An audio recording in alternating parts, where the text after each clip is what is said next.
So JR, what's next? Welcome to the club. Huh? Okay, you're off to go with applying for the spousal visa. Yeah, that's How was the your next marriage? step. Marriage, it was great. It was Nice. a nice ceremony, and I would say that it was my dream wedding. Nice. I'm so happy to hear that. Congratulations, by the way. Thank you.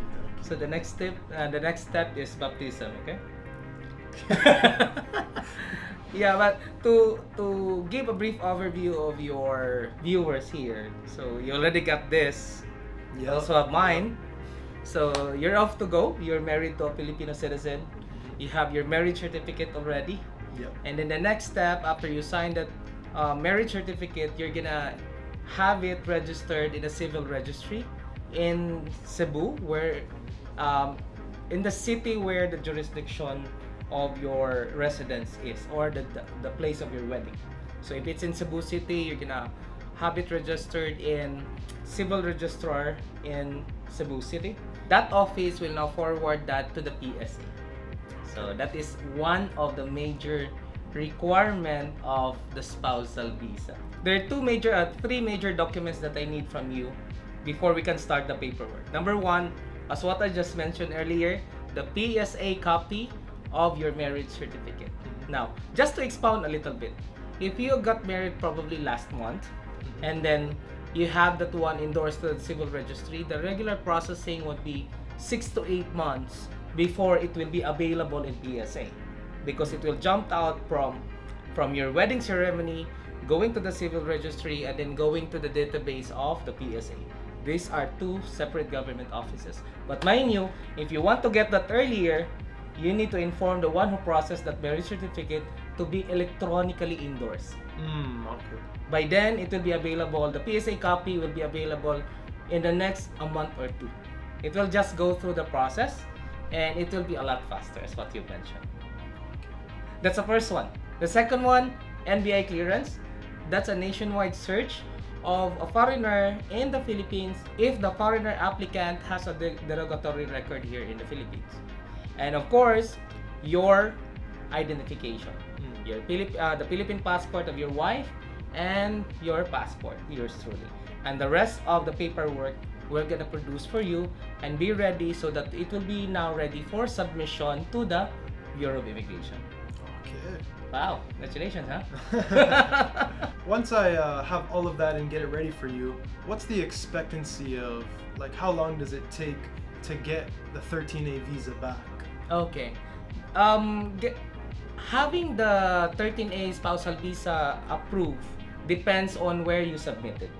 Because right now, we're currently in Cebu City. If you actually submit it in a district office in Cebu City, then they will actually do a evaluation on that, pre-qualification if you meet the requirements or the paperwork before they will forward that to their main office in immigration in Manila. If you submit it here, roughly it will be 4 to 6 months in the making. It involves the approval, it involves the implementation, and also it involves the issuance of the ACRI card. So you will be issued with a new ACRI card. New one that states that you're married. Yes.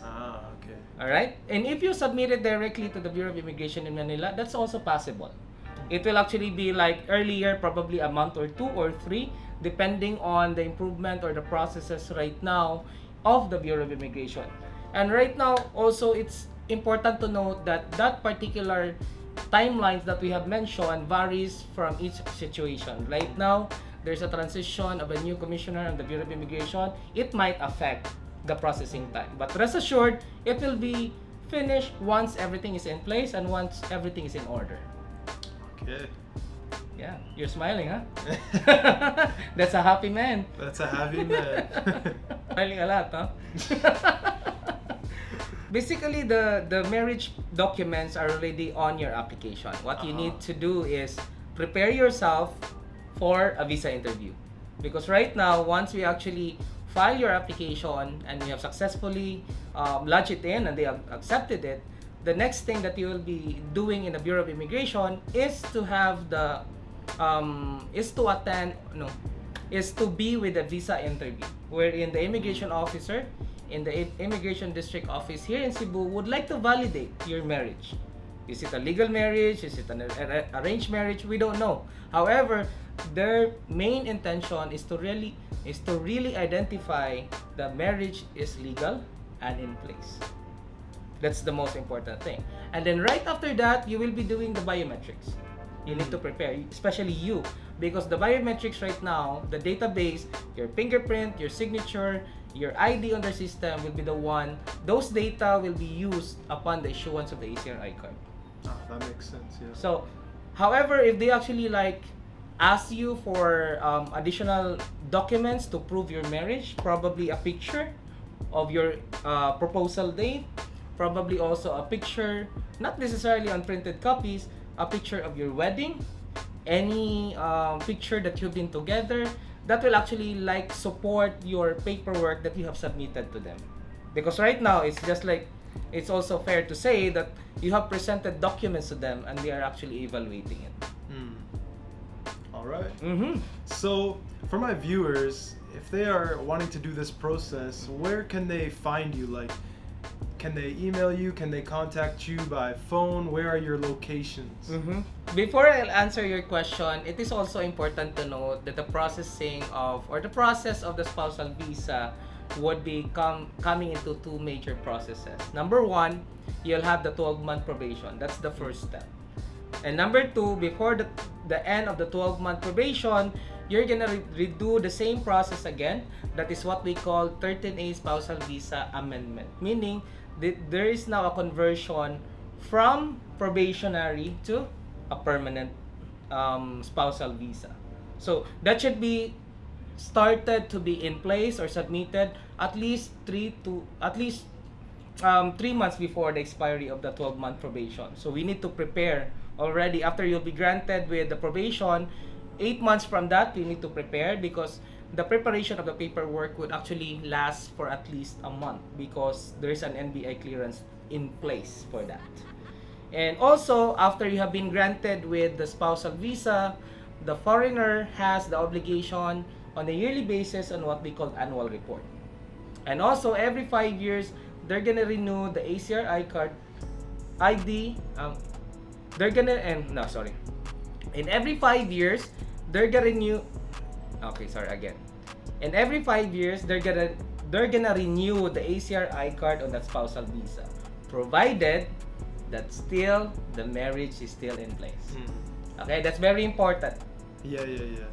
Of course, that's like the main key. Yeah, that's the main key. So this spousal visa is actually directly associated with the marriage. If the marriage is dissolved, then the policy of the Bureau of Immigration mandates or require the foreigner to revert back or downgrade back or cancel the permanent residency, going back to tourist visa.